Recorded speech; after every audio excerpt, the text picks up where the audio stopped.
Imagine stepping back in time, not to a sterile clinic, but to a flickering firelit lodge deep within an ancient forest. The air hums with anticipation, fragrant with burning herbs. A figure, adorned with feathers and natural elements, begins a rhythmic chant, their voice a low murmur that gently rises, weaving through the whispers of the wind. This is not just a performance, but a profound healing ritual, a moment when the unseen forces of the world converge to mend a fractured spirit or soothe a physical ailment. This is the world of traditional healing, a world often dismissed as mere superstition, yet one brimming with an intricate tapestry of knowledge, wisdom, and profound connection to the very essence of existence. We often gaze upon these ancient practices with a blend of fascination and skepticism, curious about the strange tools, the esoteric chants, and the seemingly mystical results. But what if we told you that these traditional healing practices and their rooted symbolism are far more than just folklore? What if they represent sophisticated systems of understanding the human condition, deeply intertwined with cultural symbolism and historical context that are still profoundly relevant today? This journey isn't just about exploring historical curiosities. It's about understanding a fundamental aspect of human interaction with health, nature, and the spiritual realm that has shaped civilizations for millennia. For centuries, across every continent and culture, healers have engaged with the delicate balance of body, mind, and spirit, crafting practices that often feel otherworldly to our modern sensibilities. They didn't have microscopes or pharmacies filled with synthetic compounds.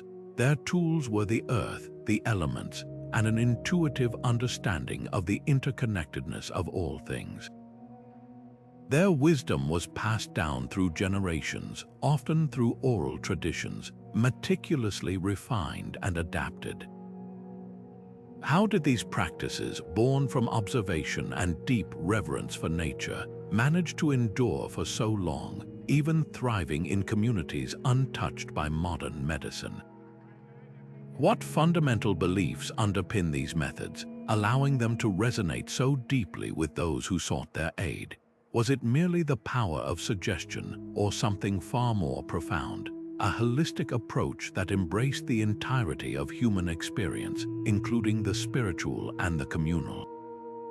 These are the questions we will unravel as we journey into the heart of traditional healing. We'll explore how these ancient ways provided not just physical remedies, but also psychological comfort, social cohesion, and spiritual meaning, addressing ailments in a way that modern medicine is only now beginning to fully appreciate.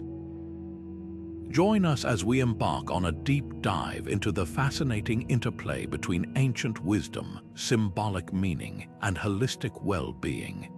We will peel back the layers of mystery surrounding traditional healing practices, revealing the wisdom embedded in their rituals, the power woven into their symbols, and the profound connection they fostered between humanity and the natural world.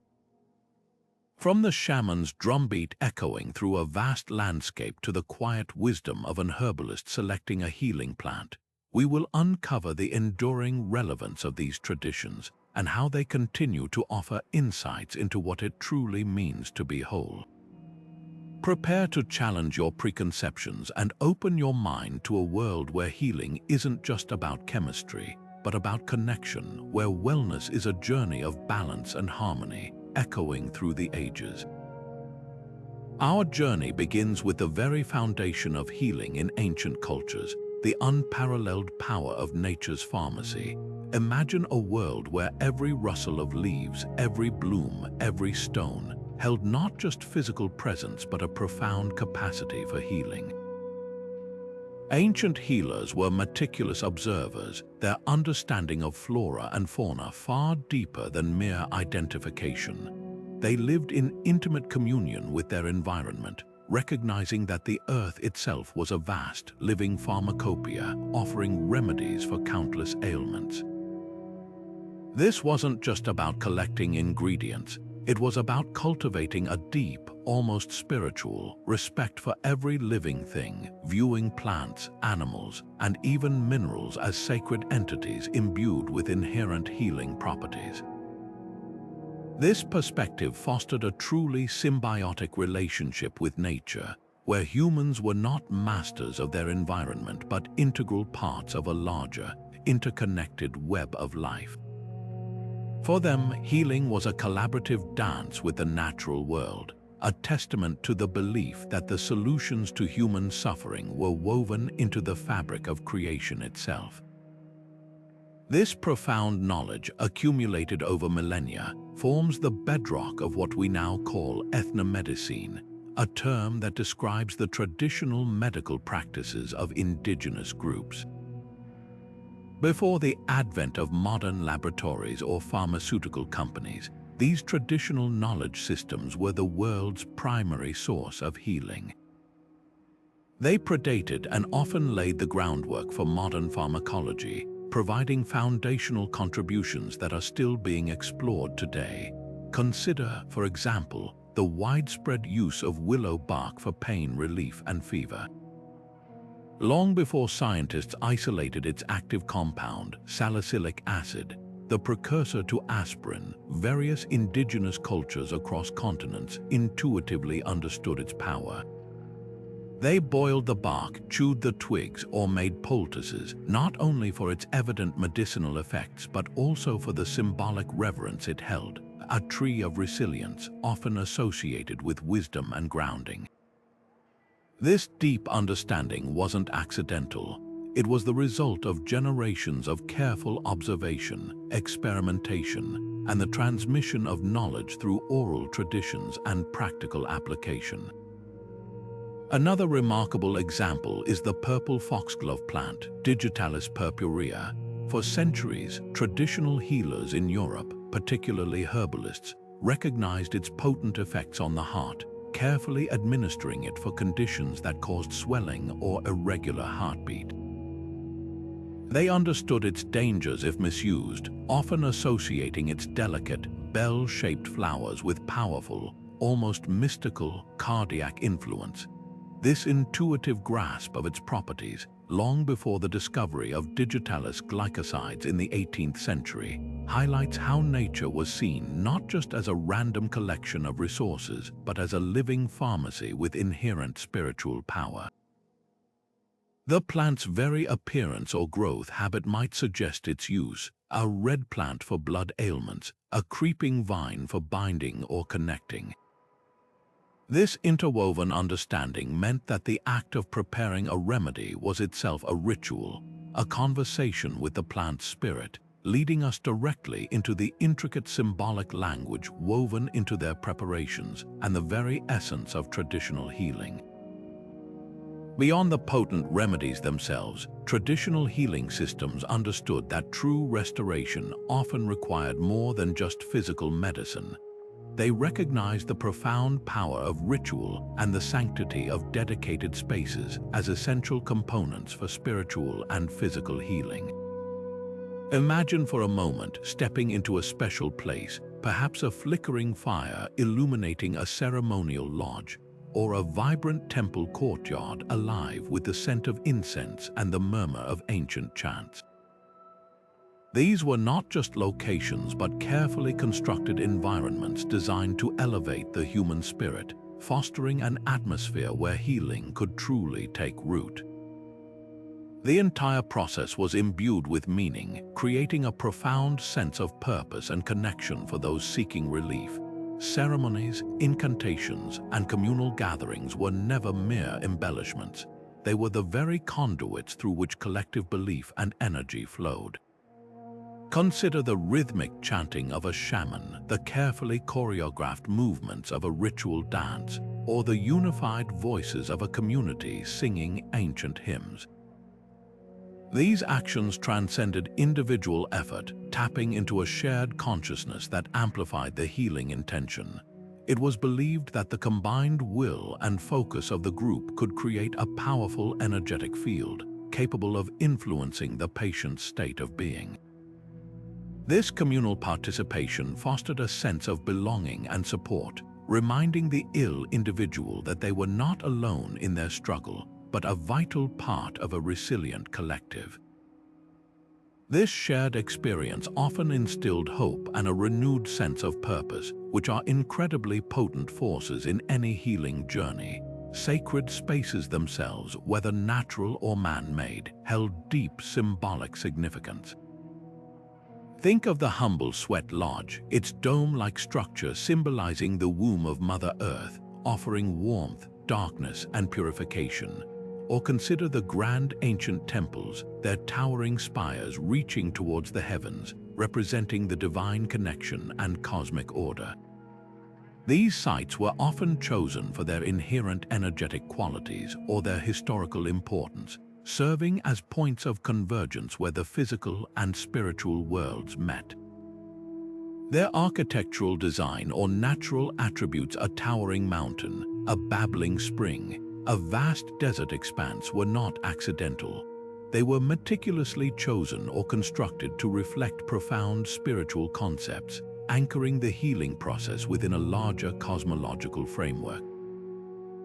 The very act of entering such a space was a transformative experience, signaling a departure from the mundane and an entry into the sacred. Within these sacred spaces, the performance of ritualistic actions was purposeful and deeply symbolic.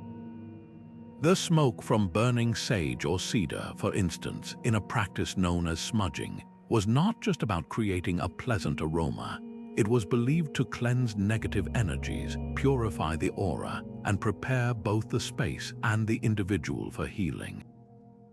The sustained, hypnotic beat of a drum could guide individuals into altered states of consciousness, allowing them to connect with spiritual guides or access deeper levels of intuition. These actions were understood to invoke spiritual guidance, inviting benevolent forces to assist in the healing process. They reinforced the understanding that healing was far from a purely physical repair. It was a holistic experience that addressed the body, mind, and spirit as one interconnected whole. This profound emphasis on the spiritual and communal aspects of well-being sets the stage perfectly for exploring the indispensable role of the healer themselves, bridging the gap between the earthly and the ethereal. It is precisely this profound emphasis on the spiritual and communal aspects of well-being that truly sets the stage for understanding the indispensable role of the healer themselves, bridging the gap between the earthly and the ethereal. In many traditional cultures, the healer is far more than just someone who dispenses remedies. Whether known as a shaman, a curandero, a witch doctor, or by other titles rooted in local traditions, they serve as a spiritual conduit, a community leader, and often a living bridge between the visible and invisible worlds. Their authority and efficacy stemmed not just from knowledge of herbs or techniques, but from their deep connection to the spiritual realm and their ability to interpret its messages for their community. They were often tasked with maintaining not only the physical health of individuals, but also the spiritual and social harmony of the entire group. To step into such a role was never a casual undertaking.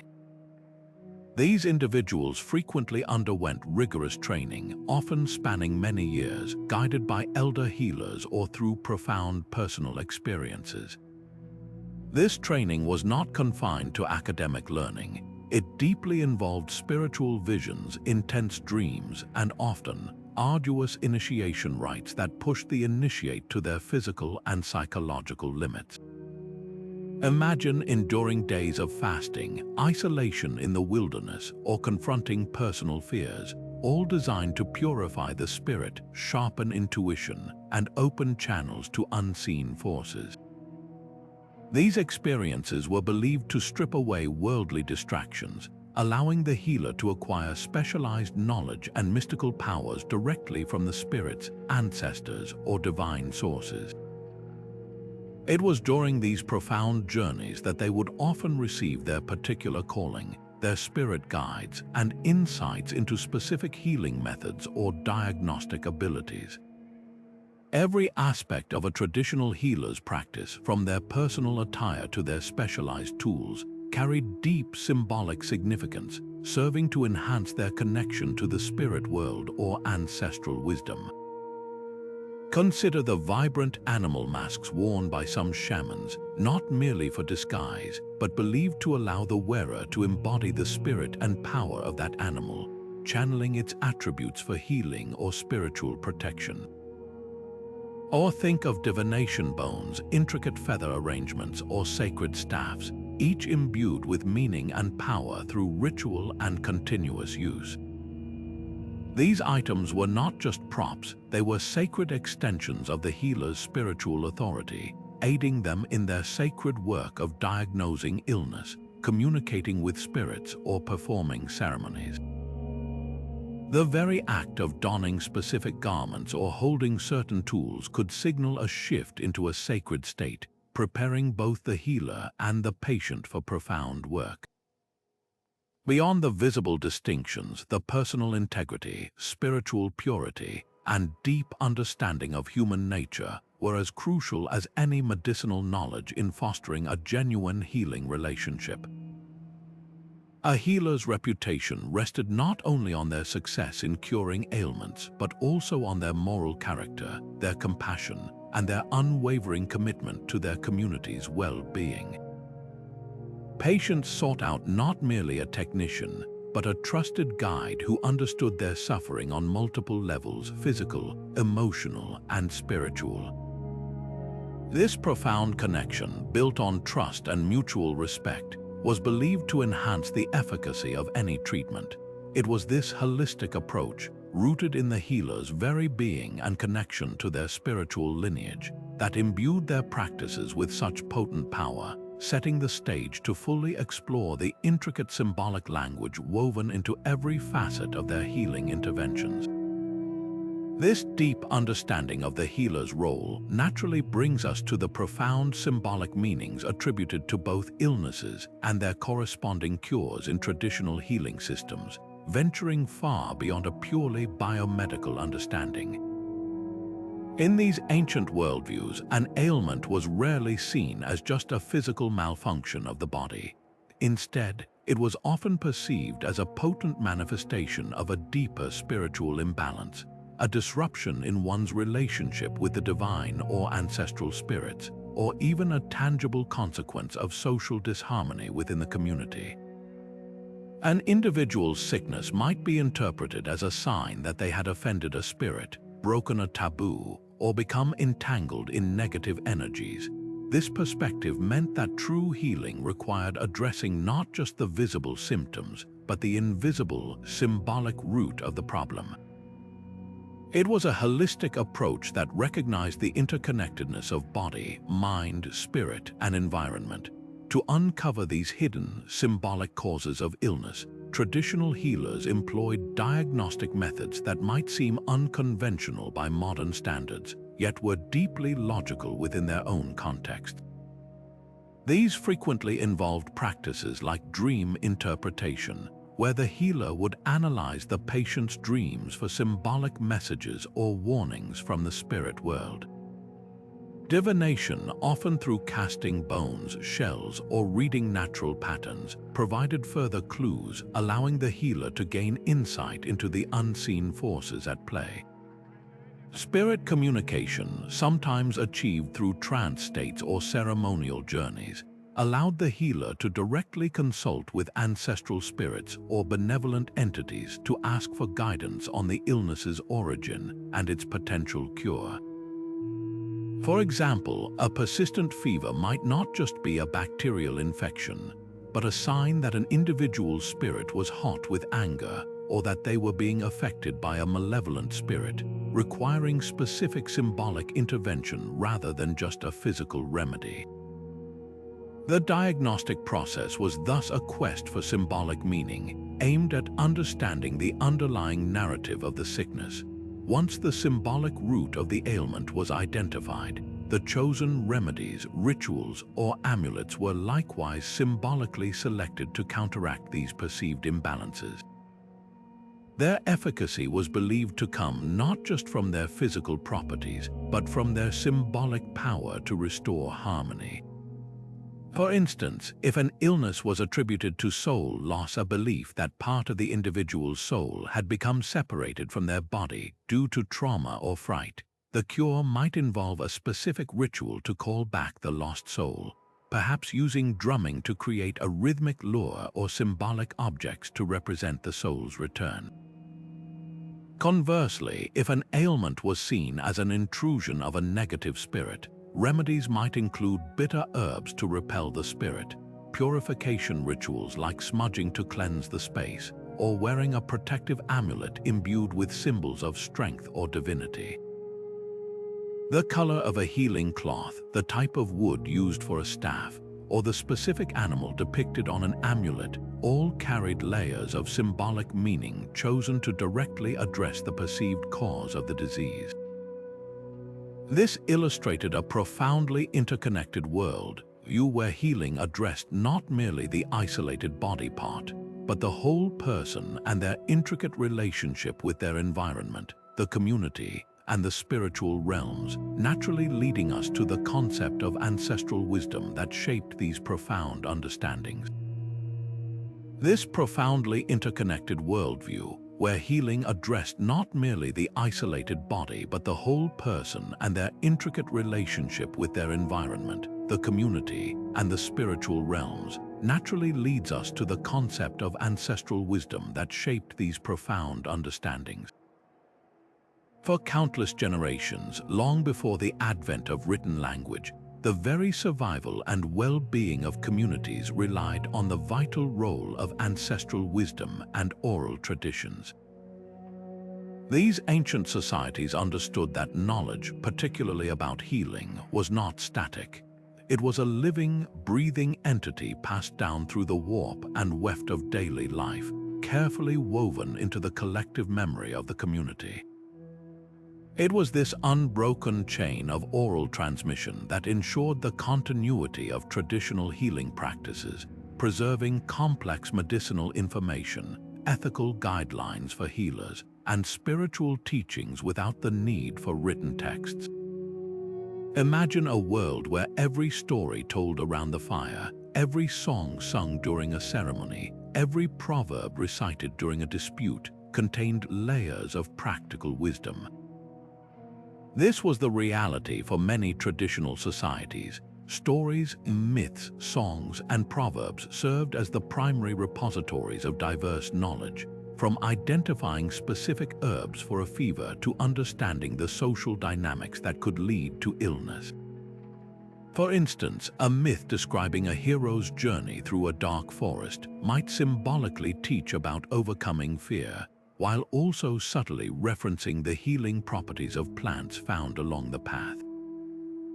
Songs might encode detailed instructions for preparing a remedy, their melodies acting as mnemonic devices, making complex procedures easier to remember and pass on.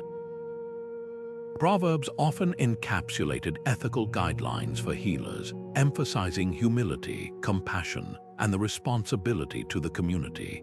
This intricate system of oral heritage meant that every member of the community, especially the young, was constantly immersed in a living library of ancestral knowledge, ensuring that the wisdom of the past was never truly lost.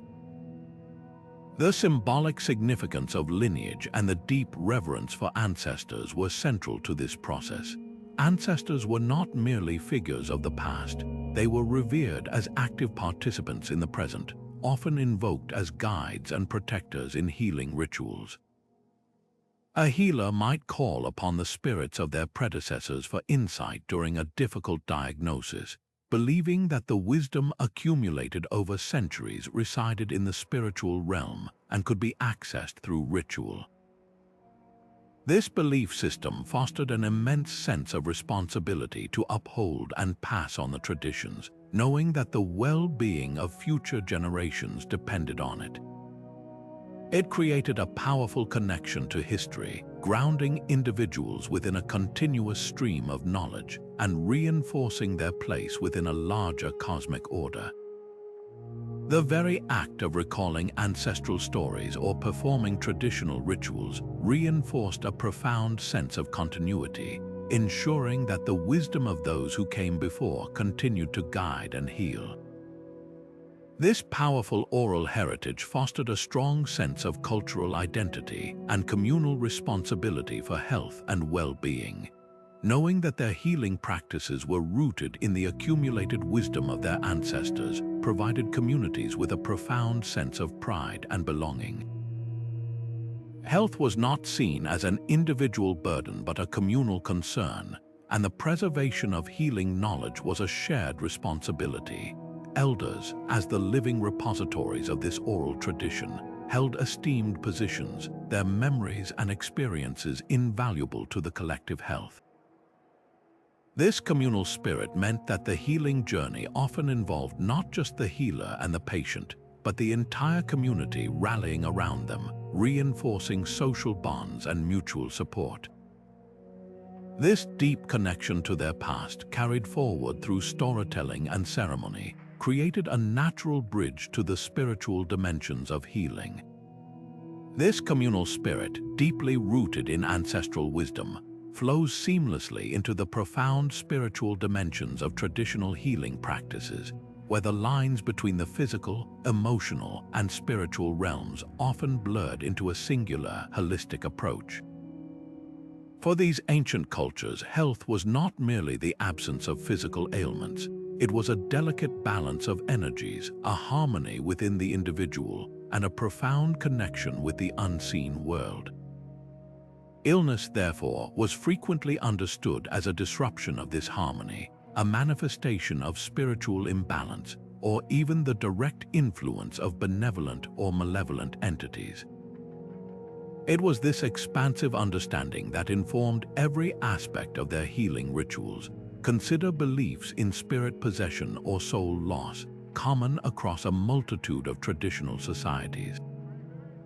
A person suffering from prolonged illness, inexplicable misfortune, or deep despair might be diagnosed by a traditional healer as having lost a part of their soul or having been afflicted by an intrusive spirit. These were not seen as abstract concepts but as very real, tangible threats to an individual's well-being. Consequently, healing rituals were designed not just to treat symptoms but to address these spiritual root causes. A ceremony might involve elaborate drumming and chanting to coax a lost soul fragment back to the body, or specific incantations and offerings to appease an angry spirit causing the affliction.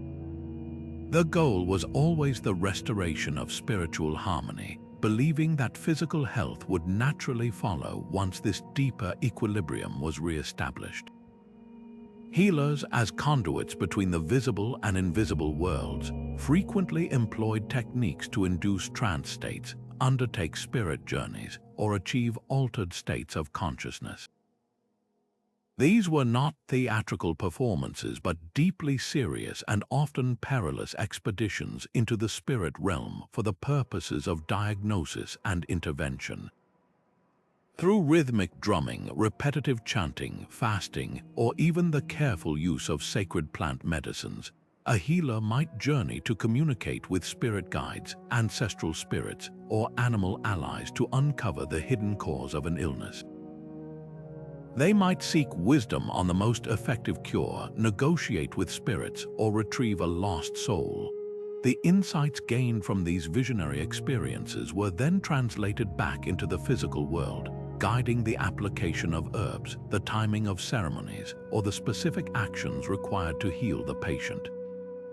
These journeys underscore the immense spiritual authority and personal risk undertaken by traditional healers for the well-being of their communities. Crucially, the patient's own faith and active participation in these spiritual dimensions were considered absolutely vital for the efficacy of the treatment. Healing was a co-creative process, not a passive reception of medicine. If a patient deeply believed in the power of the ritual or the wisdom of the spirits invoked by the healer, their internal state could undergo a profound shift, facilitating their own recovery. This collective belief, underpinned by the importance of communal support, created a potent healing environment. The community not only provided the social fabric for these rituals, but also lent its collective faith and energy to the healing process, reinforcing the spiritual underpinnings and making the patient feel deeply held and supported. This interconnected web of belief, practice, and communal engagement highlights how traditional healing was a truly holistic endeavor, addressing body, mind, and spirit as an indivisible whole. Moving beyond the individual's journey into the spiritual dimensions of healing, we arrive at the often underestimated yet profoundly vital role of the community itself. In traditional healing practices, the collective support and shared belief systems were every bit as crucial as the healer's direct intervention. Healing was rarely a solitary endeavor, confined to a patient and a practitioner. Instead, it was a dynamic, communal effort woven into the very fabric of daily life. This collective involvement transformed the entire community into a living, breathing healing environment, a stark contrast to the often isolated nature of modern medical experiences. Consider, for example, how communal rituals were integral to fostering a profound sense of belonging. Whether it was a village gathering for a healing ceremony, shared meals prepared with specific intentions, or extended family members participating in rites of passage, these actions transcended mere social functions. They actively contributed to a therapeutic atmosphere, reducing the patient's isolation and weaving them securely back into the social tapestry. The act of sharing food during a healing ritual, for instance, wasn't just about nourishment. It symbolized the community's willingness to share the burden of illness, to literally and figuratively feed the ailing individual back to health. This deep sense of connection, of being seen and supported by one's entire social network, was a powerful antidote to the alienation that illness can often bring. The symbolic significance of shared suffering and collective responsibility in restoring an individual's health cannot be overstated. In many traditional societies, an illness affecting one member was often seen as a disruption to the well-being of the entire group. This wasn't merely a compassionate viewpoint, but a pragmatic understanding that the individual's health was inextricably linked to the harmony and balance of the collective.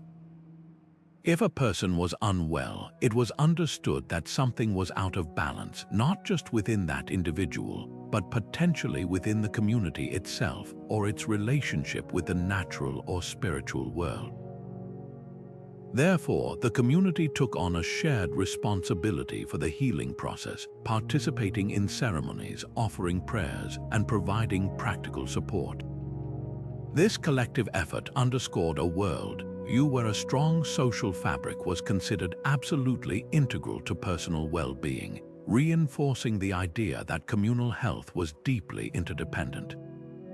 This communal approach meant that the patient was never just an isolated case. They were a central figure within a supportive network, enveloped by shared traditions, stories, and beliefs. The emotional and psychological uplift derived from this collective solidarity was immense. When the entire community showed up, chanting, dancing, or simply being present, it instilled in the patient a powerful sense of hope and a profound belief in the healing process. This collective energy was seen as a potent force capable of rebalancing energies, dispelling negative influences, and ushering in positive change. It highlights an essential truth. Traditional healing was designed not just to mend a body, but to mend a person within their world, fundamentally intertwined with the cultural symbols and shared understandings that defined their existence. This deep connection to the community naturally leads us to marvel at the profound influence of cultural symbols, which truly permeate every aspect of traditional healing. These symbols act as a shared language, a kind of universal grammar for understanding health, illness, and the path to wellness. From the simplest tool a healer might use to the most complex stories told around a fire, every element is imbued with layers of symbolic meaning, creating a rich tapestry that guides both the healer and the healed.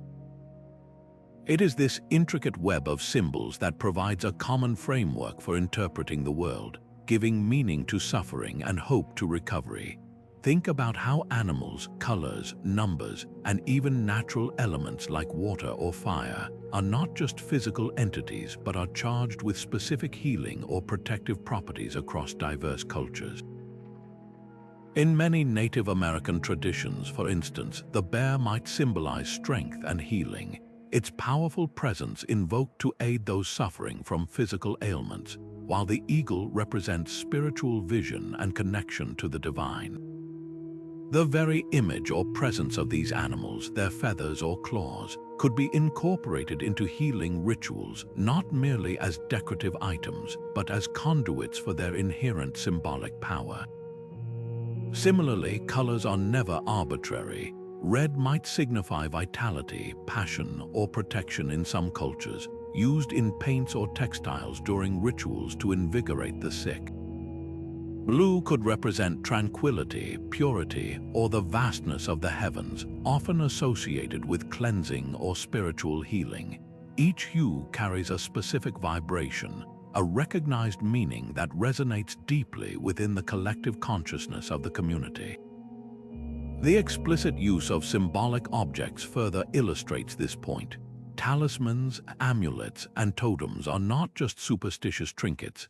They are tangible representations of powerful intentions and beliefs, carefully crafted and ritually charged to deflect illness or attract positive energy. Consider the intricate designs on a West African Nkisi figure, which is believed to house a spirit capable of healing or protection, or the simple yet potent evil eye amulet found across the Mediterranean, designed to ward off malevolent gazes. These objects serve as constant reminders of spiritual defenses and inherent strengths, providing psychological comfort and reinforcing the patient's belief in their recovery. They become focal points for intention, concentrating the collective hope and protective energies of the community onto a single, portable item. The very act of holding, wearing, or placing such an object can evoke a powerful sense of security and belonging, fostering a mental state conducive to healing. Moreover, these pervasive symbols do far more than just facilitate healing. They actively reinforce cultural identity and provide a shared lens through which the world is understood. When a community shares a common understanding of what a specific feather, color, or animal means in the context of health and well-being, it strengthens their collective identity and ensures that knowledge is passed down through generations. These symbols are woven into creation myths, passed down through oral traditions, and expressed in art, dance, and song, making them an inseparable part of cultural heritage. They are a constant affirmation of who they are, where they come from, and how they relate to the spiritual and natural worlds. This shared symbolic language creates a profound sense of continuity and belonging, reminding everyone that they are part of something larger than themselves.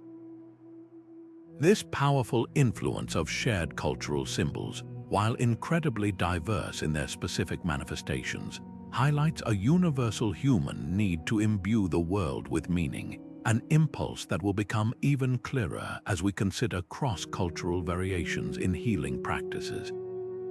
This powerful influence of shared cultural symbols, while incredibly diverse in their specific manifestations, highlights a universal human need to imbue the world with meaning, an impulse that becomes even clearer as we consider cross-cultural variations in healing practices. Indeed, one of the most fascinating aspects of traditional healing is the sheer diversity of its forms across different cultures.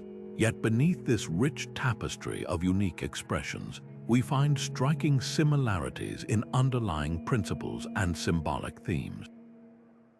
Think about the stark differences between Amazonian shamanism, with its focus on hallucinogenic plants and spirit journeys into the jungle, versus the Aboriginal walkabout, a ceremonial journey through ancestral lands for healing and spiritual regeneration.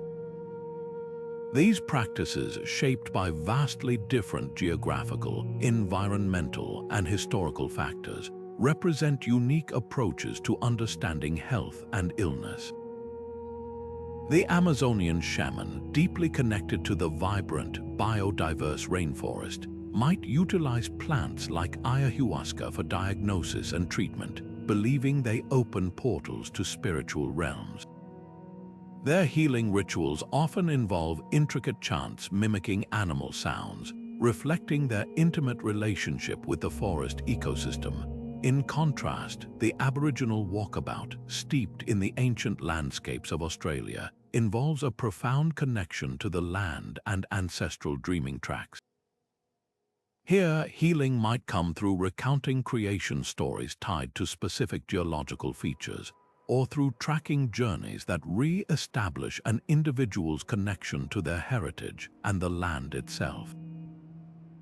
The healing process is often a communal one, supported by elder guidance and the powerful symbolism of traversing and re-engaging with sacred sites. Their approach often centers on restoring balance within the individual and their relationship to their spiritual lineage and environment, reflecting a worldview shaped by vast, ancient landscapes.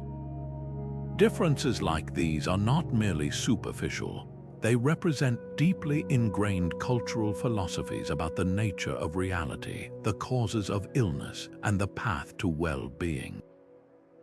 Yet, despite these distinct expressions, a common thread weaves through nearly all traditional healing systems: the universal human need for meaning, connection, and hope in the face of suffering.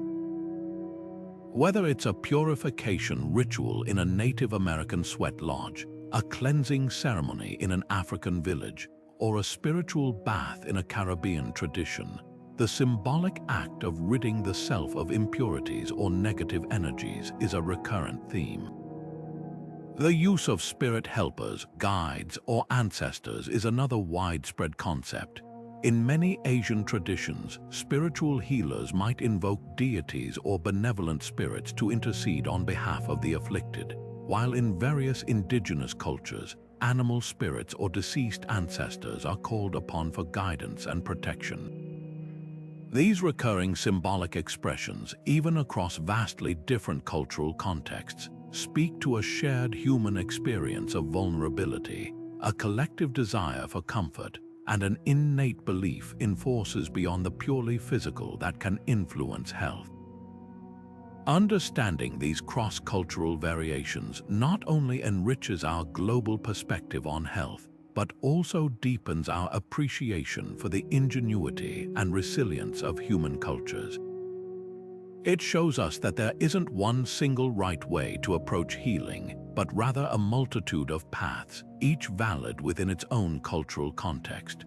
By exploring these diverse approaches, we gain insight into the profound ways humans have sought to make sense of illness and restore well-being, often through rich symbolic language and practices that resonate deeply within their communities. These shared symbolic frameworks, whether manifested in intricate rituals or subtle gestures, underscore the profound role of meaning-making in the healing process. This interconnectedness in global healing traditions naturally brings us to the crucial role of storytelling within these systems. This interconnectedness in global healing traditions naturally brings us to the crucial role of storytelling within these systems. In many traditional cultures, stories and myths are far more than just entertainment. They are powerful therapeutic tools, vital repositories of cultural wisdom, and essential guides for understanding the world. These narratives weave together the explanations for the origins of diseases, the insights behind potent remedies, and the spiritual principles that govern health and illness. They offer a unique blend of psychological comfort and a structured framework for individuals grappling with sickness, providing a familiar lens through which to process their experiences. Consider, for example, the epic tales of creation or the legends of ancient heroes and heroines that often form the backbone of a community's worldview. When someone falls ill, these stories can provide a powerful symbolic journey that mirrors the patient's own path to recovery and resilience. The heroes struggle against overwhelming odds, their encounter with benevolent or malevolent forces, and their eventual triumph or transformation can serve as a profound metaphor for the individual's battle with illness. This narrative framework helps patients externalize their pain, understand their suffering within a broader cosmic or cultural context, and find a sense of agency within their healing process. The story is not just something to listen to, it is a map for navigating the landscape of illness. Beyond the individual, these myths and legends play a critical role in reinforcing communal values and creating a shared reality. When a community gathers to hear a healing story, they are not just passively listening, they are collectively participating in a powerful act of meaning-making. The narratives remind everyone of their interconnectedness, their shared history, and the collective wisdom accumulated over generations.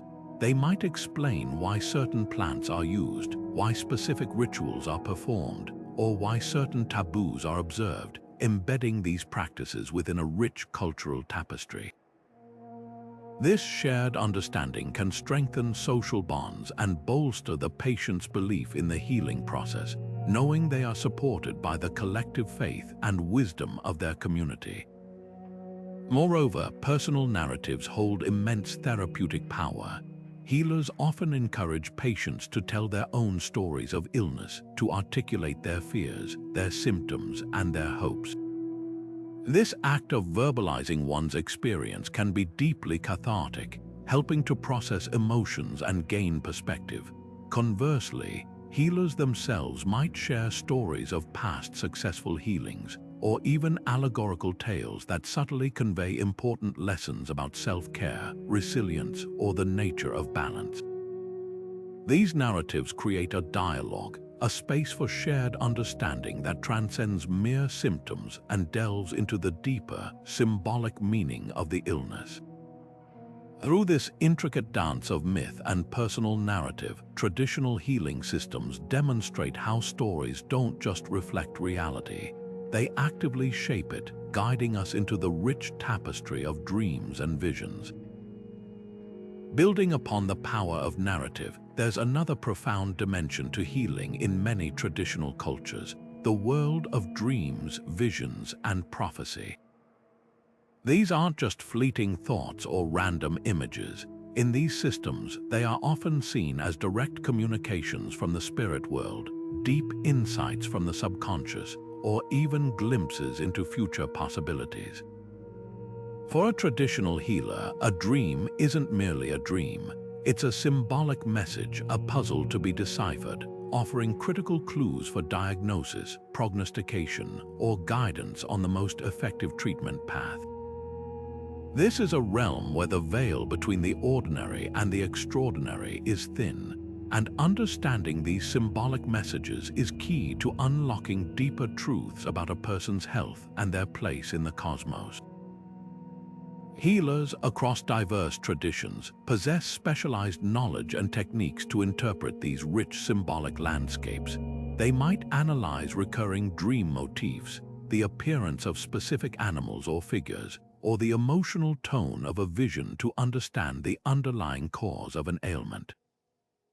For instance, a dream of a turbulent river might symbolize emotional turmoil, while a vision of a withered tree could point to spiritual depletion.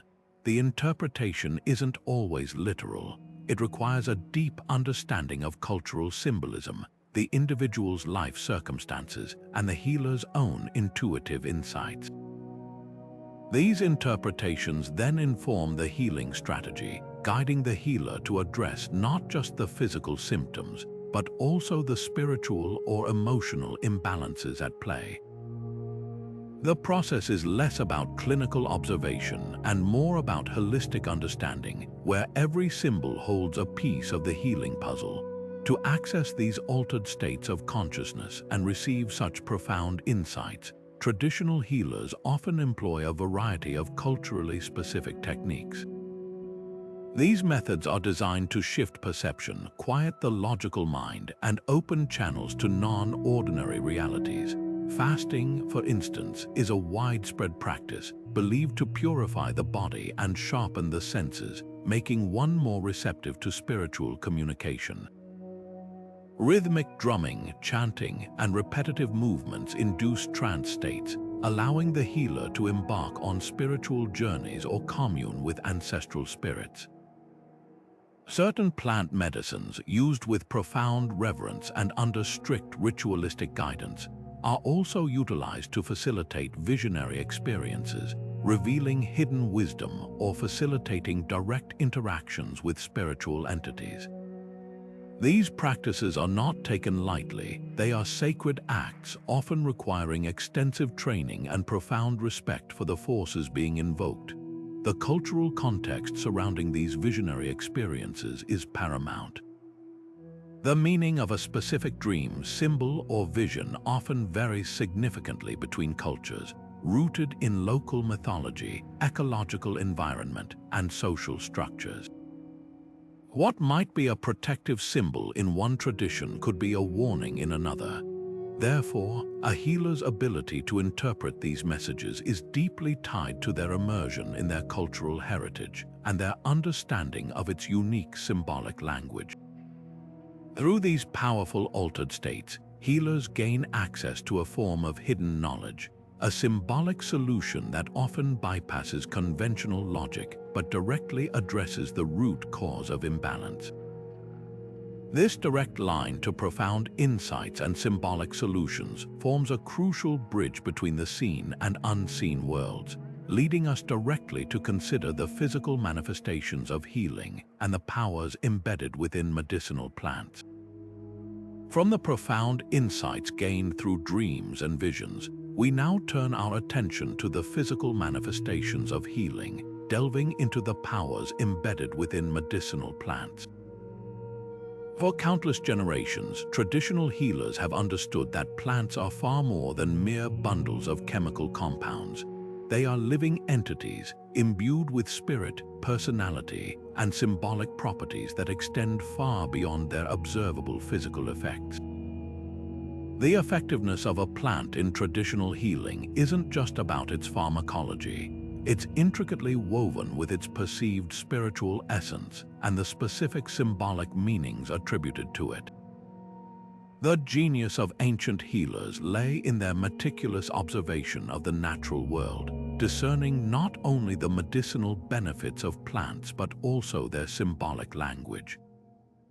This profound connection meant that the physical characteristics of a plant, its shape, its color, how it grows, or even where it naturally thrives, all informed its symbolic association and, by extension, its designated use in healing rituals.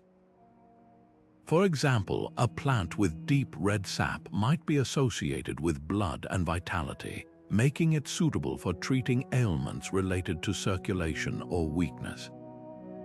A plant that thrives in harsh, rocky environments could symbolize resilience and strength, offering spiritual fortitude to someone facing a prolonged illness. This wasn't arbitrary. It was a deeply intuitive and often empirical understanding of nature's subtle cues. Consider chamomile, a common herb often revered for its calming properties.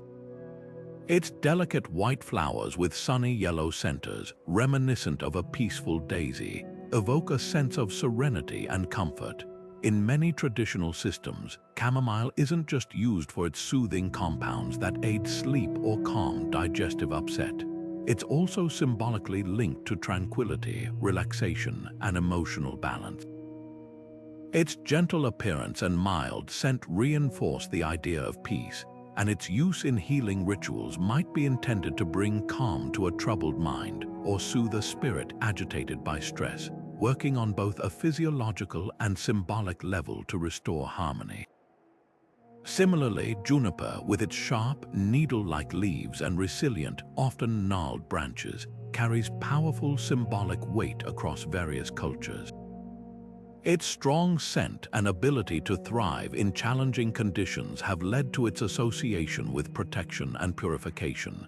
Beyond its known antiseptic and diuretic properties, juniper berries and branches are often burned in smudging ceremonies to cleanse spaces, purify individuals, or ward off negative energies. The plant's symbolic reputation as a guardian from illness or spiritual contamination is as vital to its healing efficacy as its chemical constituents. It is believed that the plant's spiritual essence actively participates in the purification process, driving away what is harmful and inviting what is good. This holistic understanding underscores a fundamental principle in traditional healing. The physical and spiritual aspects of nature are inseparable. The efficacy of a medicinal plant, therefore, was understood to arise from a dynamic interplay between its tangible chemical compounds and its intangible spiritual essence. This dual perspective transforms medicinal plants into sacred allies, each with a unique story and a specific role in the intricate dance of healing. This deep reverence for the spirit of plants prepares us to similarly explore the profound meaning and power found in animal symbolism. Just as plants offer both physical and spiritual remedies, the animal kingdom provides an equally profound source of healing wisdom and symbolic meaning in traditional practices. Across countless cultures, animals are revered not merely as creatures of instinct, but as powerful spirit guides, manifestations of primal energies, and direct conduits of healing power. This perspective transforms the animal world into a vibrant tapestry of metaphors and lessons, each creature embodying specific characteristics that healers seek to invoke or emulate. Consider the majestic bear, an animal known for its immense strength, resilience, and often its hibernation. In many traditional healing systems, the bear symbolizes inner strength, foundational power, and the ability to heal deeply from within. A healer might invoke the spirit of the bear to help a patient find courage in battling a severe illness or to draw upon an innate capacity for recovery. Rituals might involve drumming rhythms that mimic a bear's lumbering gait, or the patient might be encouraged to visualize themselves embodying the bear's formidable presence to overcome weakness.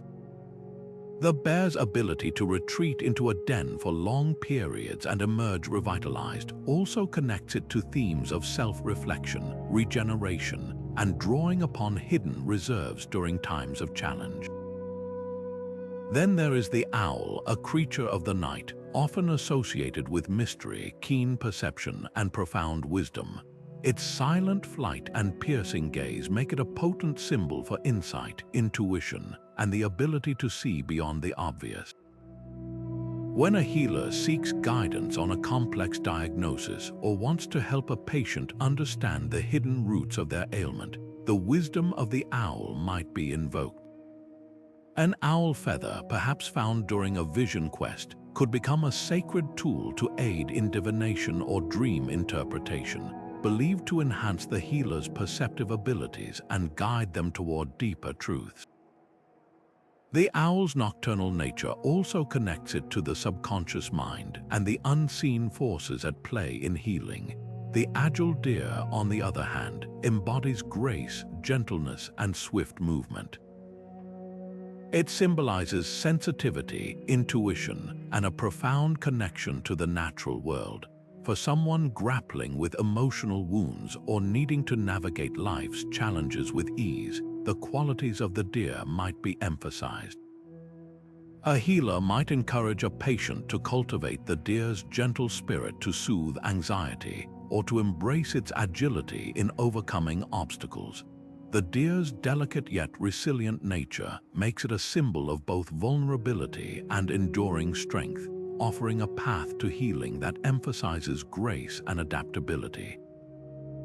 Beyond their symbolic characteristics, actual animal parts are often integrated into healing artifacts or costumes to channel a specific animal's essence. A shaman wearing a wolf's pelt might seek to channel the wolf's instincts and communal spirit for guidance, while a dancer adorned with eagle feathers might aim to embody the eagle's connection to the heavens and its powerful vision. Bones, claws, or teeth might be crafted into amulets worn for protection, believed to transfer the animal's protective qualities to the wearer. These are not merely decorative elements, they are powerful conduits, believed to imbue the wearer or the ritual with the animal's innate powers, reinforcing the bond between humanity and the animal world. Through these practices, the symbolic connections with animals deepen the human-nature bond, reminding us that we are part of a larger, interconnected web of life, a relationship that is reflected even in the colors we use. The profound connection between living beings and the natural world, so evident in animal symbolism, extends seamlessly into the vibrant realm of color. In traditional healing practices around the globe, colors are far more than mere visual phenomena. They are seen as potent energies, each carrying specific vibratory qualities that influence both the physical body and the spiritual essence. Healers meticulously incorporate color into rituals, medicines, and even the attire of those involved in the healing process, understanding that these hues can evoke particular moods, intentions, and spiritual states, thereby directly impacting the healing journey. Consider the dynamic power of red, a color that resonates across countless cultures with vitality, passion, and protection. In many traditional contexts, red is not just a color but a force. It might be used to symbolize life force, to stimulate circulation, or to ward off malevolent influences. A healer might dress a patient in red cloth to imbue them with courage and strength during a period of weakness, or incorporate red pigments into a protective charm. The deliberate use of red in rituals could aim to ignite the inner fire of recovery, symbolizing the shedding of illness and the embracing of renewed health. It's a color often associated with the root chakra in some systems, linking it directly to grounding, survival, and fundamental physical well-being. In stark contrast to red's intensity, blue stands as a universal symbol of tranquility, peace, and profound healing. Across diverse traditions, blue hues are harnessed for their calming and soothing electrical properties. Imagine a calming blue dye applied to a wound, not just for its aesthetic but for its symbolic power to cool inflammation and promote spiritual serenity. Blue fabrics might be draped around a sick to invite peaceful rest and aid in recovery, or a blue stone might be held during meditation to alleviate anxiety and promote mental clarity. This color's association with water and the sky reinforces its connection to purification, emotional balance, and the expansive, healing qualities of vast open spaces. It is often linked to the throat chakra, symbolizing clear communication and truth, which are vital for holistic well-being.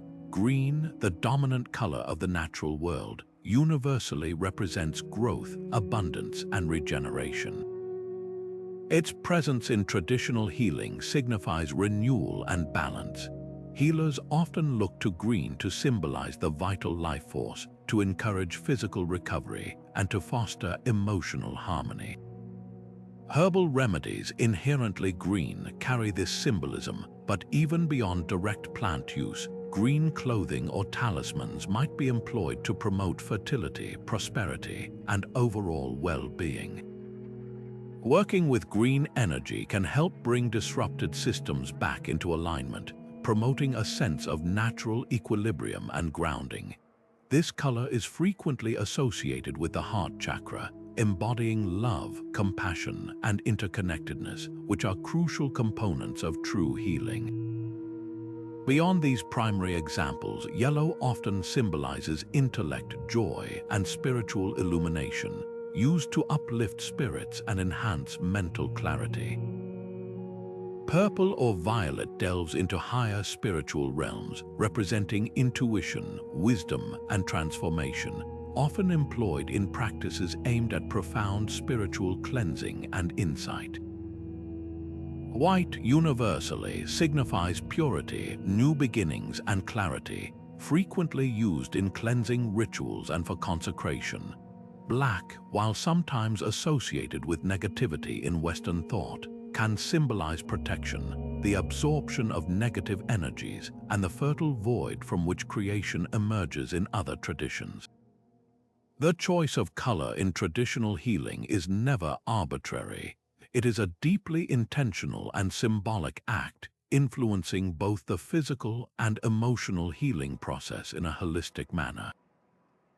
These deliberate chromatic choices highlight a profound understanding of how visual and energetic forces intertwine, forming a vibrational language that influences the subtle energies of the body and mind. This intricate system of color symbolism naturally extends into the realm of sacred shapes and patterns, where similar energies are harnessed through geometric order.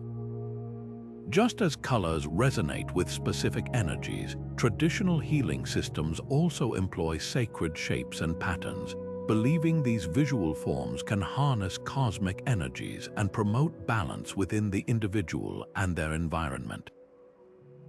These intricate designs, ranging from simple geometric figures to complex mandalas, are not merely decorative. They are seen as powerful conduits representing universal principles, profound interconnectedness, and even the intricate workings of the human psyche.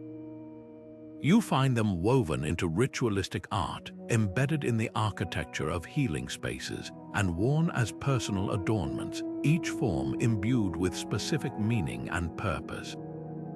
Consider the circle, a fundamental shape universally recognized as a symbol of wholeness, unity, and eternity. In many healing traditions, circles represent the complete cycle of life, the interconnectedness of all beings, and the endless flow of energy. Rituals might involve participants sitting in a circle to promote communal harmony and collective healing, or healers might draw circles around a patient to create a protective barrier against negative influences. The concept of a healing circle or a sacred hoop reflects this understanding, creating a contained space where energies can be purified, focused, and directed towards restoration. This unbroken line, with no beginning or end, perfectly encapsulates the idea of continuous existence and the cyclical nature of health and illness. Then there is the spiral, a dynamic and captivating pattern that signifies growth, transformation, and the journey inward and outward. From ancient petroglyphs to natural formations like seashells and galaxies, the spiral is a ubiquitous symbol of cosmic evolution and personal development.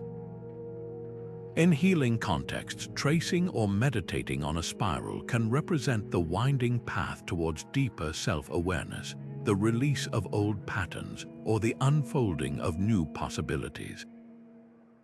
Healers might use spiral movements in their rituals to draw out illness or to draw in vital energies, mirroring the ebb and flow of life itself.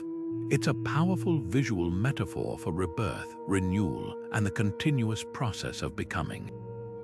The cross, in its many cultural variations, often symbolizes balance, union, and the intersection of different realms.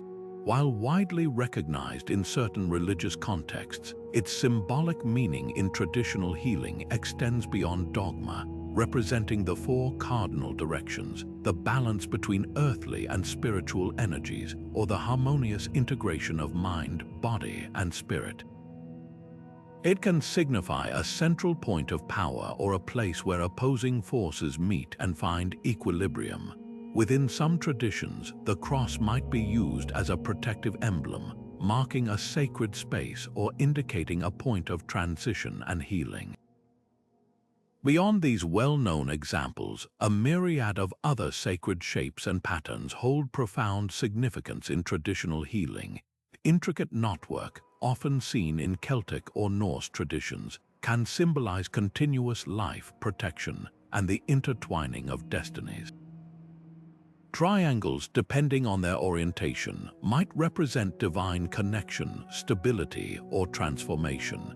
Mandalas, the complex geometric designs found in various Eastern traditions, serve as powerful meditative tools, guiding the mind towards spiritual awakening and inner harmony. These patterns are not just observed, they are interacted with, drawn, formed, and contemplated, acting as visual anchors for healing intentions. They provide a tangible connection to universal laws and cosmic order, helping to realign the human energy field with the natural rhythms of the universe. The deliberate creation and engagement with these sacred forms underscore the belief that structure and pattern hold inherent power, influencing the flow of energy and fostering a deeper connection to the forces that promote well-being. This intricate understanding of visual forms naturally extends to the invisible yet powerful forces of sound and music, which also play a profound role in traditional healing. Building on the understanding that shapes and patterns hold inherent power, we turn our attention to the equally profound role of sound, music, and vibration in traditional healing practices. These are not merely background noise or pleasant melodies. They are considered active agents of transformation, capable of influencing the physical, emotional, and spiritual well-being of an individual. Across countless cultures, the rhythmic pulse of a drum, the soothing hum of a chant, the soaring notes of a flute, or the deep resonance of a didgeridoo serve as potent tools to induce altered states of consciousness, facilitate communication with the spirit world, and realign the energetic fields of the body. Healers understand that sound carries information and energy capable of breaking through blockages and restoring harmony. Think of the powerful effect of rhythmic drumming, a staple in many shamanic traditions. The steady, hypnotic beat can draw the mind away from everyday concerns, guiding the listener into a trance state where healing insights or spiritual encounters become possible. This isn't just about relaxation, it's about a neurological shift that opens pathways for deep introspection and a greater connection to inner wisdom or external spiritual forces. Similarly, chanting and singing, often imbued with sacred words or intentions, utilize the human voice as an instrument of healing. The vibrations produced by these vocalizations are believed to resonate within the body, clearing stagnant energy, invoking benevolent spirits, or simply creating a sense of peace and unity. The very act of singing together can forge a powerful communal bond, amplifying the healing intention for all present. Indigenous instruments also play a crucial role, each chosen for its unique vibrational qualities and symbolic resonance.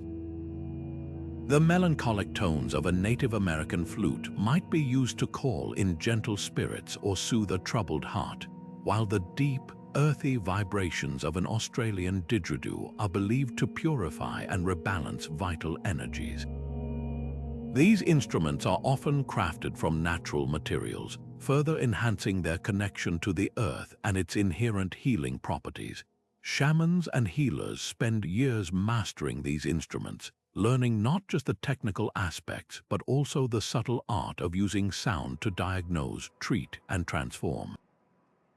The choice of a particular frequency or tonal pattern in a healing ceremony is never arbitrary. It is a deliberate act informed by generations of accumulated knowledge about the vibrational universe and its influence on human health. The belief that sound can physically resonate within the body is central to this understanding. Just as a strong bass note can be felt vibrating through the floor, certain frequencies are thought to penetrate tissues and cells, stimulating circulation, reducing inflammation, or even promoting cellular regeneration. Beyond the physical, these sounds are also believed to spiritually harmonize the soul. When an individual feels out of balance or disconnected, specific sound experiences can help them return to a state of equilibrium, bridging the gap between their physical form and their spiritual essence. This holistic perspective views the human being as a complex system of vibrations, where disharmony manifests as illness, and sound becomes a key to restoring the natural symphony of health. This profound understanding of sound as a transformative agent naturally leads us to explore the critical importance of purification and cleansing rituals in traditional healing. From the vibrational harmony of sound, we now move to another cornerstone of traditional healing, purification and cleansing rituals. These are widespread practices found in nearly every culture, designed to clear away what is perceived as negative energies, illness-causing spirits, or deep-seated emotional blockages. It's a profound recognition that well-being isn't just about what you take in, but also about what you release and cleanse. The core idea is that sickness, misfortune, or distress can stem from an accumulation of spiritual or energetic impurities, and these rituals provide a structured, often sacred, way to remove them, paving the way for renewal. In these rituals, natural elements like water, smoke, earth, and fire take on immense symbolic significance, each embodying a different aspect of cleansing. Water, for instance, is a universal symbol of purity, renewal, and life itself. Ritual baths, often infused with specific herbs or minerals, are common across traditions, from the mikveh in Judaism to the holy river dips in Hinduism, or even simply a refreshing wash with intention. This isn't just physical hygiene. It's about washing away spiritual grime, releasing burdens, or preparing for a sacred transformation.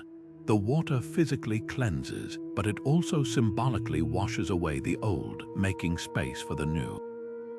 Imagine standing under a waterfall, feeling the force of the water not just on your skin but deep within, as if it's rinsing away every worry and sorrow. That's the essence of water's power in these cleansing rites. Smoke, particularly from sacred herbs, plays an equally vital role. Smudging ceremonies using bundles of dried sage, cedar, or sweetgrass are powerful examples from many indigenous traditions. The smoke is gently wafted around a person, object, or space, believed to purify the air, clear negative energies, and invite positive spirits. The herbs themselves are often chosen for their inherent spiritual properties: sage for cleansing, cedar for protection, sweetgrass for blessing.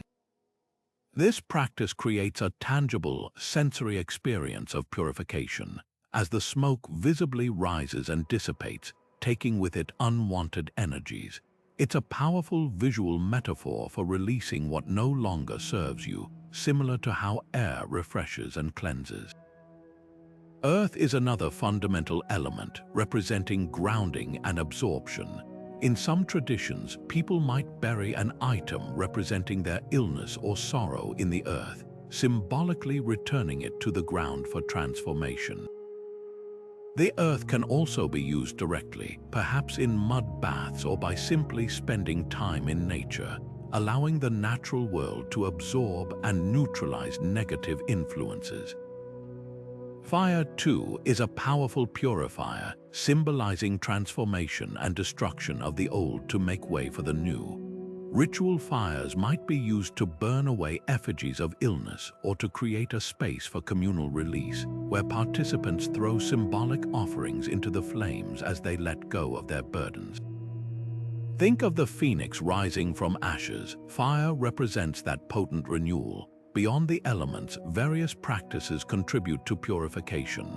Sweat lodges, common in Native American cultures, combine heat, steam, and darkness to create a truly transformative experience.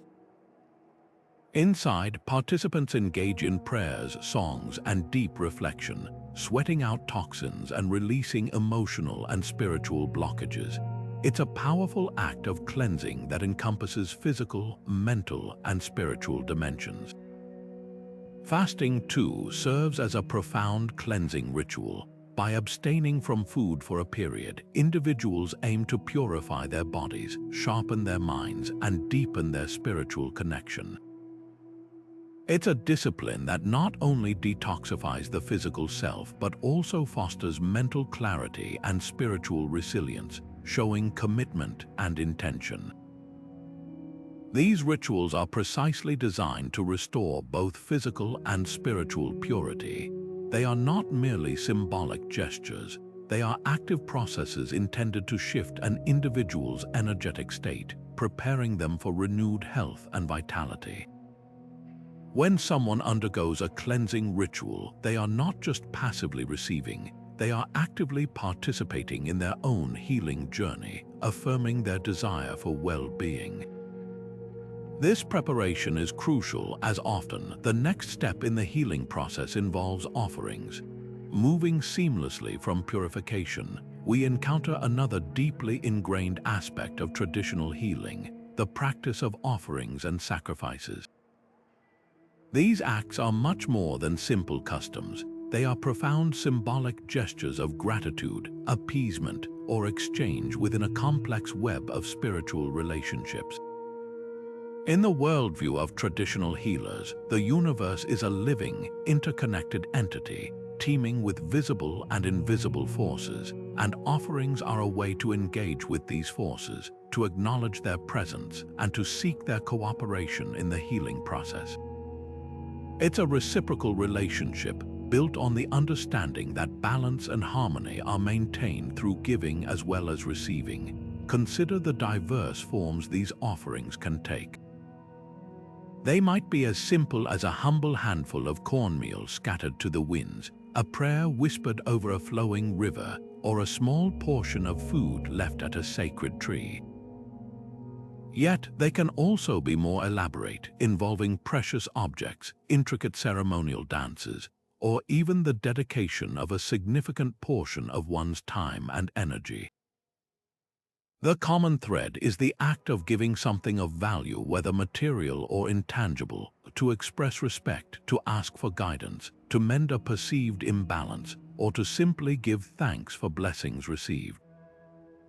For example, in many indigenous cultures, tobacco might be offered before gathering medicinal plants, not just as a ritual, but as a direct acknowledgement of the plant's spirit and a request for its healing power. This act establishes a respectful dialogue between human and nature, ensuring the plant's gifts are received with reverence. The underlying belief driving these practices is that giving creates a pathway for healing or blessings. It's not about trying to coerce a divine entity or force. Rather, it's about fostering harmony and acknowledging the profound interconnectedness of all life. When an offering is made, it demonstrates humility and a recognition that humans are but one part of a much larger cosmic order. This can be seen in practices where a sacrifice, often symbolic rather than literal, is made to appease spirits believed to be causing illness. The value of the offering is not measured in monetary terms, but in the sincerity of the giver and the spiritual significance attributed to the exchange. It is a way of saying, I understand my place in this universe, and I am willing to contribute to its balance for the sake of well-being. This profound sense of reciprocity deeply influences the role of objects like dream catchers and amulets. Moving from the concept of offerings, we find that the human desire to interact with spiritual forces and seek protection often manifests in physical forms, leading us to examine the widespread use and profound symbolic significance of talismans, amulets, and protective charms in traditional healing. These objects, found in virtually every culture across history, are far more than mere adornments. They are tangible symbols infused with intention and belief, believed to ward off illness, evil, misfortune, or negative energies, while simultaneously attracting good health, luck, and protection. Consider the diverse origins and materials of these powerful objects. They might be crafted from natural elements like specific stones, pieces of wood, animal bones, or metals, each chosen for its inherent properties or symbolic associations. For example, a clear quartz crystal might be selected for its perceived ability to amplify energy and purify, while a piece of red coral could be believed to offer protection against the evil eye. The creation of these charms is often a ritual in itself, involving prayers, blessings, or specific magical incantations to imbue the object with its intended power. The process transforms a simple material into a sacred artifact, a vessel for spiritual force. A well-known example is the dream catcher, originating from Native American cultures. More than just a decorative item, the dream catcher is woven with a specific purpose: to filter dreams, allowing good dreams to pass through the central opening to the sleeper, while trapping bad dreams in its web until the morning light dissolves them. The feathers often hanging from the dream catcher symbolize soft descent of good dreams and protective guardianship. This object serves as a powerful symbol of spiritual defense, providing psychological comfort and a sense of security during sleep, when one might feel most vulnerable. In many parts of the Middle East and North Africa, the Hamsa hand, often depicted with an eye in its palm, is a potent amulet believed to offer divine protection against the evil eye and bring good fortune, health, and happiness. Its 5 fingers often symbolize specific blessings or tenets, and it is frequently worn as jewelry, hung in homes, or placed in vehicles. The Hamsa is a testament to how deeply cultural symbols are integrated into daily life for protection and well-being, translating abstract fears into a concrete, deflectable form. Another compelling instance of protective charms involves specific crystals or gemstones, widely used in various traditional healing systems. For example, amethyst is often associated with calming properties and spiritual purification, worn to reduce anxiety and promote mental clarity. Turquoise, revered in many Native American traditions, is believed to offer protection, bring good luck, and promote physical healing. These stones are not just valued for their aesthetic appeal, but for their perceived energetic signatures, which can be harnessed through touch or proximity to influence the wearer's well-being. The effectiveness of talismans and amulets lies not only in their physical presence but profoundly in the power of belief. When an individual sincerely believes an object possesses protective or healing qualities, that conviction itself can activate the mind-body connection, offering a powerful sense of security and hope. These objects serve as tangible anchors for intangible intentions, empowering the wearer or owner with a sense of control over their destiny and spiritual well-being. They underscore the understanding that healing is not solely a physical process, but is deeply intertwined with psychological and spiritual states, reinforcing the idea that conviction itself plays a crucial part in the healing journey. Moving from the tangible symbols of protection, we now arrive at a crucial element that underpins nearly all traditional healing practices: the profound, often mysterious power of belief itself. This isn't just about wishing for something to happen. It's about a deep-seated conviction that the healing process, the healer, or the remedies are genuinely effective. Think of it this way: when a patient holds an unwavering faith in the medicine they receive or the ritual they undergo, that belief can unlock powerful internal resources, profoundly influencing their physical and mental state.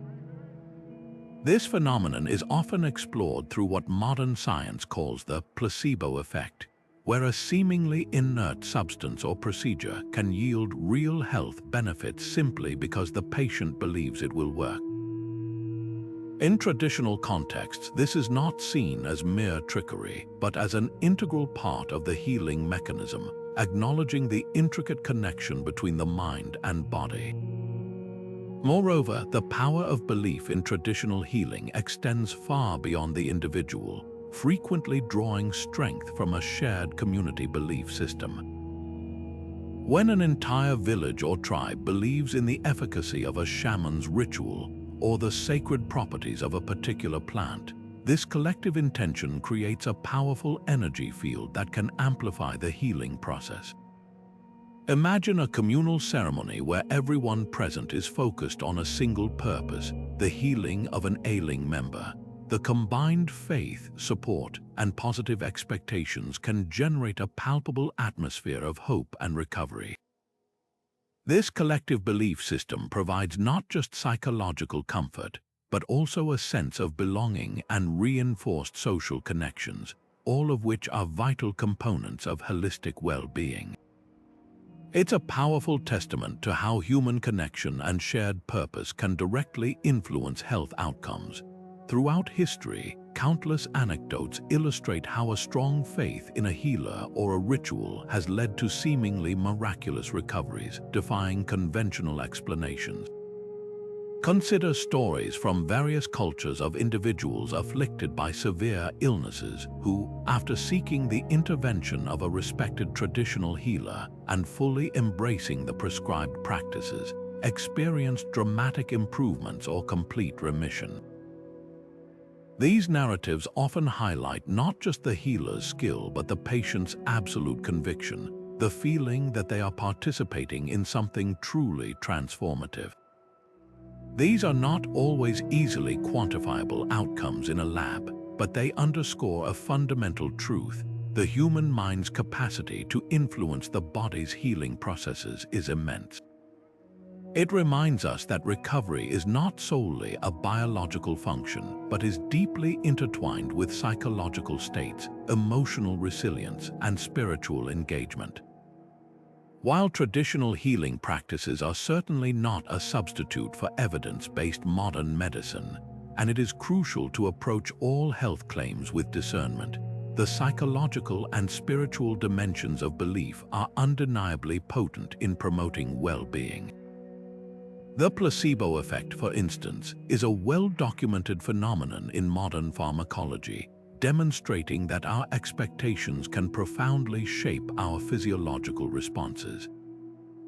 In traditional healing, this element is not suppressed or ignored.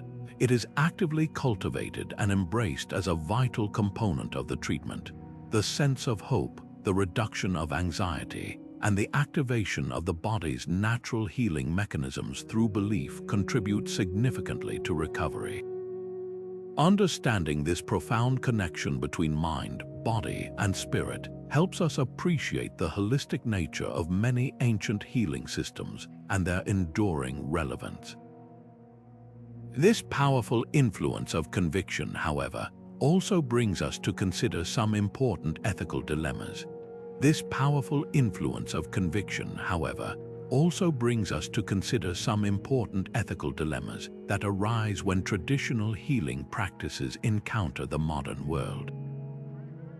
The study, and even more so, the adoption of these practices raise complex questions, particularly around the issue of cultural appropriation versus respectful engagement. It's a delicate balance, and understanding the nuances is crucial to honoring the profound heritage these traditions represent. First and foremost, it is paramount to acknowledge the origins of these practices.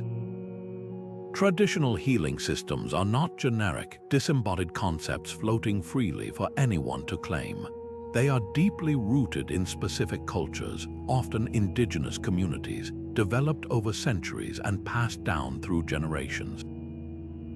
This means respecting their intellectual property and recognizing that the knowledge embedded within these practices belongs to the communities who cultivated it. Learning about a traditional ceremony, for example, is one thing. Performing it or marketing it as your own without proper understanding, permission, or acknowledgement of its source is quite another. Seeking permission from indigenous communities when learning about or considering the utilization of their practices is not just a polite gesture. It is a fundamental act of respect and ethical responsibility. This might involve direct consultation with community elders, spiritual leaders, or formally recognized cultural institutions. The potential for exploitation, misrepresentation, or dilution of sacred meanings is a serious concern when traditional practices are removed from their original cultural context. Imagine a sacred ritual, perhaps one meant for profound spiritual purification or communion with ancestors, being stripped of its depth and sold as a trendy wellness workshop to an unsuspecting public. When this happens, the practice loses its inherent power and significance, becoming a shallow imitation. The rich symbolic layers and the intergenerational wisdom that give it meaning are stripped away, leaving behind an empty shell. This dilution not only dishonors the original culture, but also can be misleading to those seeking authentic healing. It further risks commodifying elements that were never intended for commercial gain, turning spiritual practices into products. Emphasizing the need for collaboration, reciprocal learning, and benefit sharing is key to ensuring integrity and respect. True engagement involves a two-way street where Indigenous communities are active partners, not just passive subjects of study or sources of material. This could mean establishing partnerships where traditional healers share their knowledge on their own terms, or where research efforts directly benefit the communities they originate from. For instance, if a traditional plant is found to have medicinal properties that could lead to a pharmaceutical product, the community that preserved that knowledge should receive a fair share of the benefits. This approach fosters a partnership built on mutual respect and ensures that the wealth generated from traditional knowledge flows back to its rightful custodians, contributing to their well-being and continued cultural preservation. This ethical framework naturally brings us to the critical need for safeguarding Indigenous knowledge itself. The critical need for safeguarding Indigenous knowledge systems related to traditional healing becomes undeniably clear. These systems are not merely collections of remedies. They represent invaluable cultural heritage, intricate scientific understandings, and unique philosophies that have sustained communities for millennia. Protecting them is not just about preserving the past, but about ensuring a vital resource for the future of global well-being. Think of it as an immense, living library of wisdom, one that holds keys to sustainable living, holistic health, and profound connections to the natural world. This knowledge has been honed through countless generations, adapting to diverse environments and responding to the specific needs of local populations, making it profoundly distinct from modern, standardized approaches.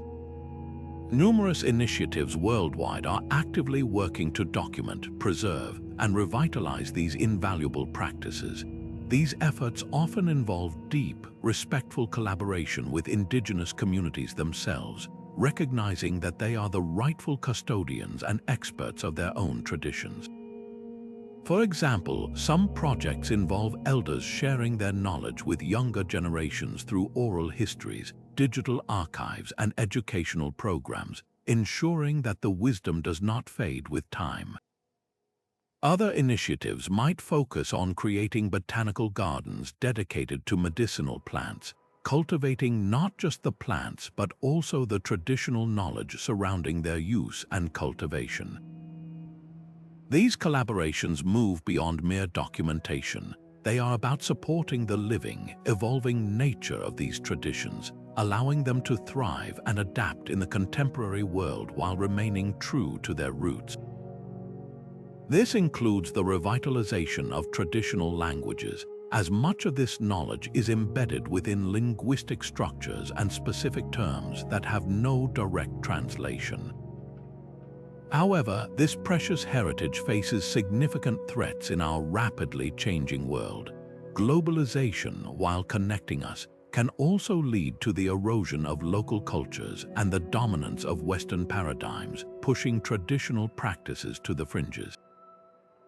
Climate change poses another existential threat, as ecosystems are disrupted and the medicinal plants and natural resources vital to traditional healing are lost or become scarce. Perhaps most poignantly, the loss of elders who are the living encyclopedias of their communities. represents an irreversible loss of knowledge when it is not respectfully and collaboratively transmitted. When an elder passes without sharing their unique insights and experiences, a whole chapter of that living library closes forever. This underscores the immense importance of intellectual property rights and the principle of self-determination for Indigenous peoples in controlling their own heritage. It is not enough to simply document their knowledge. It is essential to ensure that Indigenous communities have the power, legally and culturally, to decide how their traditions are used, shared, and benefited from. This means preventing unauthorized patenting of traditional medicines, stopping the commercial exploitation of sacred rituals, and empowering communities to negotiate fair terms for any research or development that draws upon their heritage. Upholding these rights respects their sovereignty and acknowledges their historical contributions, paving the way for a more equitable and ethical future where traditional and modern approaches can genuinely meet and enrich each other. Now that we have explored the critical need to safeguard Indigenous knowledge, let us consider the fascinating and often challenging endeavor of bridging traditional healing practices with modern Western medicine. This isn't about one replacing the other, but rather seeking respectful and beneficial pathways for integration. After all, the goal for both systems is ultimately the same: to alleviate suffering and promote well-being. Modern medicine, with its incredible advancements in diagnostics, surgery, and pharmacological treatments, excels in acute care and addressing specific pathologies. However, it often operates within a framework that can sometimes overlook the holistic aspects of a person's health, their emotional state, spiritual beliefs, community ties, and environmental context. This is precisely where traditional systems can offer invaluable insights. They frequently champion holistic care, embracing complementary therapies and cultural sensitivity that conventional medicine sometimes lacks. They recognize that a person is not simply a collection of symptoms, but an intricate web of interconnected dimensions. Consider how traditional systems often emphasize preventative measures, lifestyle choices, and the profound impact of mental and emotional states on physical health. While modern medicine has increasingly embraced these concepts, they have been foundational to traditional healing for centuries. For example, Indigenous perspectives often see illness as a disruption not just within the body, but between the individual and their social or natural environment. Therefore, a healing process might involve not just a medicinal plant, but also ceremonies to restore harmony within the community, or rituals to reconnect with the land. These approaches offer a broader lens through which to view health and disease, presenting avenues for care that extend beyond a pill or a procedure. There are already many compelling examples of successful collaborations that illustrate the potential for synergistic effects when combining the strengths of both approaches. Take acupuncture, an ancient traditional Chinese medicine practice, now widely accepted and utilized in Western clinics for pain management, especially for chronic conditions like lower back pain or migraines, where conventional treatments may fall short or carry significant side effects. Millions of people worldwide have found relief through acupuncture, demonstrating how a practice rooted in principles of energy, flow, and balance can complement modern pain science. Another powerful example lies in the realm of maternal care, particularly the role of traditional birth attendants in many parts of the world. While modern obstetrics provides crucial medical interventions for high-risk pregnancies and emergencies, traditional birth attendants often bring invaluable cultural knowledge, emotional support, and a profound understanding of community dynamics to the birthing process, improving outcomes and patient satisfaction, especially in remote or underserved areas. These collaborations highlight how integrating traditional practices can not only enhance patient care, but also foster greater trust and accessibility within diverse populations, enriching the entire healthcare landscape. While the integration of traditional practices into modern healthcare is gaining momentum, there is a substantial and ever-growing body of ongoing scientific research and dedicated efforts to validate the efficacy of traditional healing practices. This isn't about proving one system superior to another, but rather using modern methodologies to understand, analyze, and even unlock the secrets of ancient wisdom. Ethnobotanists, for instance, are at the forefront of this exploration, meticulously documenting the historical uses of plants in traditional medicine. They often work directly with indigenous communities, learning about specific plants and their traditional applications, ensuring that this invaluable knowledge is preserved and respected. This collaboration often leads to the identification of plants with potential medicinal properties, which are then passed on to pharmacologists. These pharmacologists take on the crucial task of isolating and identifying the active compounds within these traditional medicinal plants. It's a painstaking process, but one that has already yielded numerous breakthroughs in modern medicine. Think of quinine derived from cinchona bark, a traditional remedy for malaria, or aspirin, whose active component salicylic acid was originally found in willow bark, a plant used for centuries to relieve pain and fever. These are just two well-known examples among countless others where traditional knowledge provided the initial spark for a major pharmaceutical discovery. Beyond the chemical analysis of plants, medical researchers are also keenly interested in the neurobiological effects of ritual practices that are central to many traditional healing systems. This includes studying the impact of rhythmic drumming, chanting, or meditation on brain waves, stress hormones, and overall physiological responses. For example, studies have shown how certain meditative practices can reduce anxiety, lower blood pressure, and even alter pain perception, confirming what many traditional healers have known for millennia, that the mind and body are intricately connected, and that practices affecting one can profoundly influence the other. However, it's important to acknowledge that applying Western scientific paradigms to holistic and spiritual systems presents unique challenges. Mainstream scientific research typically thrives on reductionism, isolating variables to measure specific effects. Traditional healing, by contrast, is often holistic, viewing health as an interconnected web of physical, emotional, spiritual, and communal well-being. How do you scientifically measure the impact of a community ceremony on a person's spiritual harmony, for instance, or quantify the symbolic meaning attributed to an ailment? These are not simple questions, and they highlight the limitations of a purely quantitative approach when dealing with qualitative, deeply personal, and culturally embedded experiences. Therefore, while not all traditional claims can be scientifically proven through conventional methods, the pursuit of understanding can still lead to new discoveries, offering fresh perspectives on health and healing.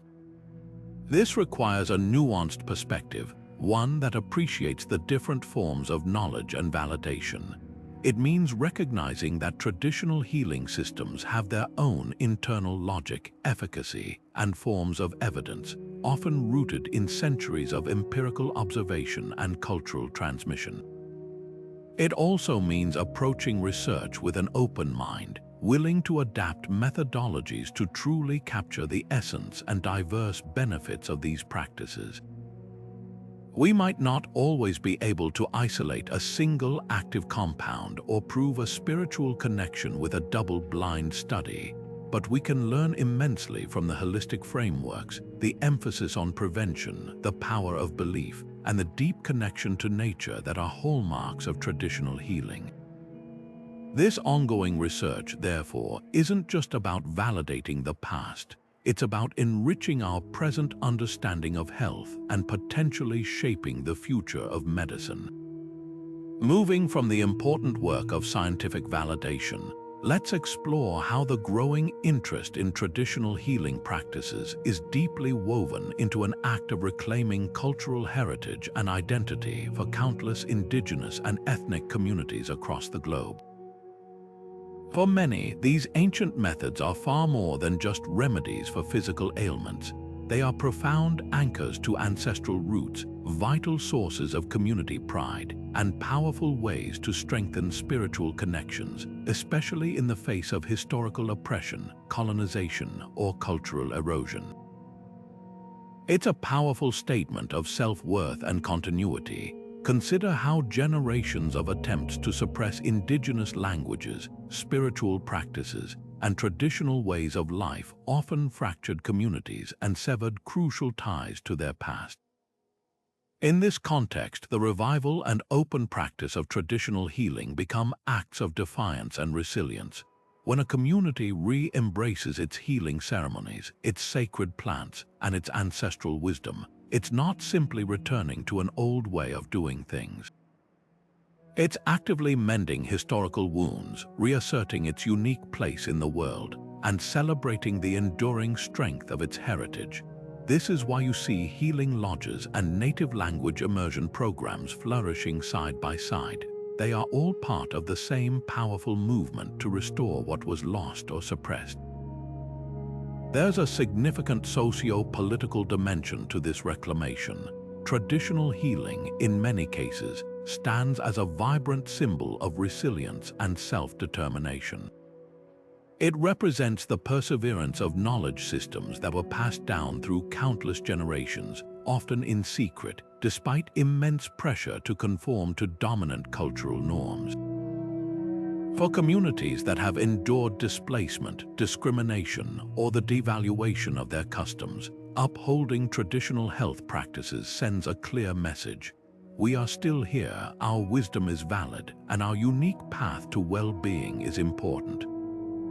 It empowers individuals and collectives to take charge of their own health narratives, moving away from systems that might not understand or respect their cultural contexts.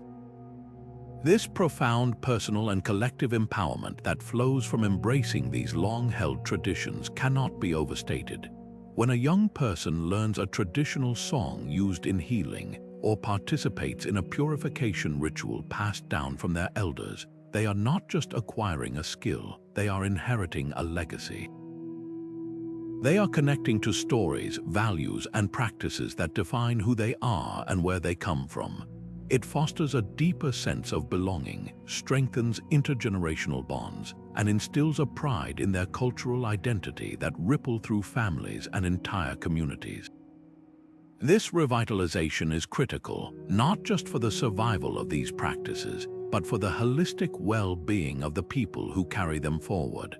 With this understanding of their deeply personal and communal significance, we can begin to consider the broader future implications these practices hold for global health. With an understanding of their deeply personal and communal significance, we can now consider the broader future implications these practices hold for global health. Traditional healing, far from being a relic of the past, offers profound insights into addressing some of the most pressing health challenges facing our world today. From the rising tide of chronic diseases to the escalating mental health crisis. Imagine a future where the wisdom gleaned from millennia of traditional practice informs our approach to well-being, providing genuinely sustainable healthcare solutions that resonate deeply with diverse populations. One of the most compelling aspects of traditional knowledge is its potential to offer innovative insights into preventative care. Many traditional systems inherently prioritize maintaining health rather than simply treating illness, focusing on diet, lifestyle, community harmony, and connection to nature. This proactive, holistic approach stands in stark contrast to the often reactive nature of modern medicine. For example, indigenous dietary practices, rich in local, unprocessed foods, offer valuable lessons for combating diet-related chronic diseases like diabetes and heart disease. Similarly, traditional spiritual practices that emphasize mindfulness, communal support, and connection to purpose can play a crucial role in preventing mental health issues before they escalate, providing invaluable tools in a world grappling with isolation and stress. Furthermore, traditional healing provides a powerful blueprint for personalized medicine and culturally appropriate interventions. Unlike a one-size-fits-all medical model, traditional healers often tailor remedies and rituals to the individual's specific spiritual, emotional, and social context, recognizing that true healing involves more than just addressing physical symptoms. This nuanced understanding can lead to treatments that are not only more effective but also more deeply respected and adhered to by patients, especially in communities where conventional medicine might be viewed with skepticism or simply not align with their worldview. For instance, incorporating traditional birth practices or mental health counseling that respects indigenous spiritual beliefs can dramatically improve outcomes and build trust within underserved communities globally.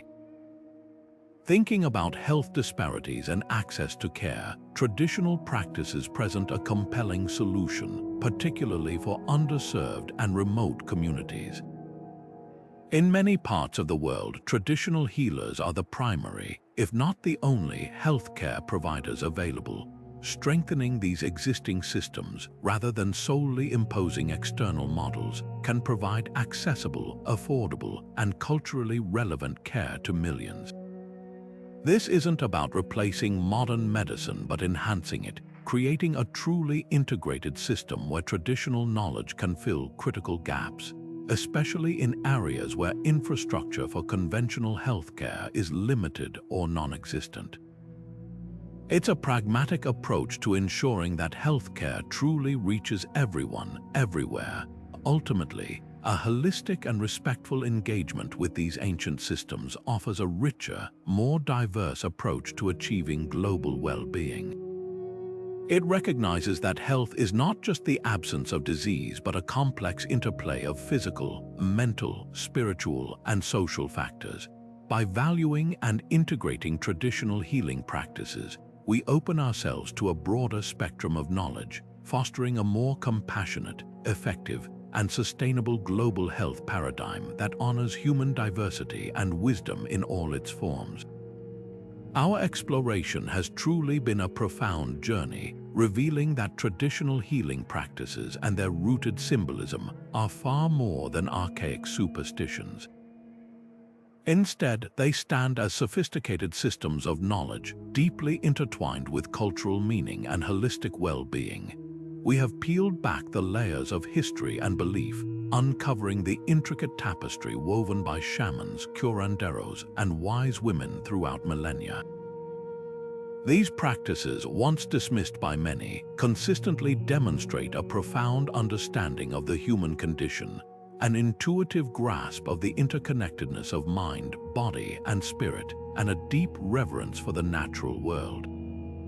Across every culture and every continent, we have seen the enduring power of belief itself, a force capable of shaping reality and fostering healing.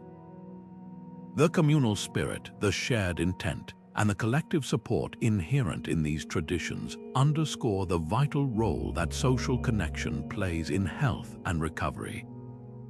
Nature, too, emerged as an undeniable healer, not merely a source of ingredients, but a sacred entity from which ancient practitioners drew wisdom, remedies, and spiritual sustenance. And perhaps most powerfully, ancestral wisdom, passed down through generations, has provided a continuous thread of knowledge, guiding communities through illness and maintaining a profound connection to their roots. These elements, belief, community, nature, and ancestral wisdom, are the common threads that unite these incredibly diverse practices across the globe, leaving a lasting impression of their timeless relevance. As we stand at the crossroads of ancient wisdom and modern innovation, a pivotal question arises: how can our contemporary society learn from and ethically integrate these ancient insights for a more balanced and sustainable future? This isn't just about preserving historical curiosities. It is about seeking genuine solutions for 21st century challenges. What lessons do these practices hold for our fragmented communities, our stressed minds, and our disconnected relationship with the environment? Perhaps the answer lies in fostering a deeper respect for diverse ways of knowing, in recognizing the holistic human experience, and in rediscovering the profound healing that comes from connection to ourselves, to each other, and to the living world around us. If you found this deep dive into traditional healing as captivating as we did, please subscribe to our channel for more explorations into historical mysteries and the hidden wisdom of the past. Your support helps us continue uncovering these incredible stories. We would love to hear your thoughts and experiences with traditional healing. Share them in the comments below. And consider continuing your own journey into these fascinating realms. There is so much more